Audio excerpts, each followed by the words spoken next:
Just when the Middle East seemed completely locked in a devastating spiral of direct war, the impossible happened. Late Sunday night, the United States and Iran finalized a massive preliminary peace deal to halt the conflict. President Trump declared it, all signed. Tehran is calling it a victory. Global oil prices immediately plunged by $4 a barrel. But behind the celebratory handshakes is a complex, high-stakes trade-off. This isn't just a ceasefire, it's a radical rewriting of regional power lines. Let's break down the exact conditions both sides just agreed to and the massive implications that are already sending shockwaves around the world. To understand this deal, you have to look at the immediate give and take. First, the waterways. The opening, the most critical state is the maritime. The US has agreed to lift a devastating naval blockade of Iranian ports. In exchange, Iran will immediately reopen the Strait of Hormuz to unrestricted commercial shipping. 1/5 of the world's oil supply is suddenly flowing again. Second, the money. Iran gets a massive economic lifeline. They get immediate access to $12 billion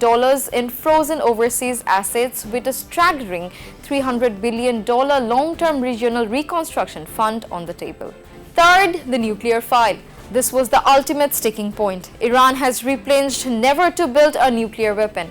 They have agreed to a 60-day pause to iron out a long-term plan which includes potentially downbending their highly enriched uranium back to harmless civilian levels. But what's not in the deal is just as shocking as what is. Look closely at the text. Notice anything missing? Iran's ballistic missile program. Despite fierce protests from Israel, the final agreement contains zero restrictions on Iran's massive missile stockpile.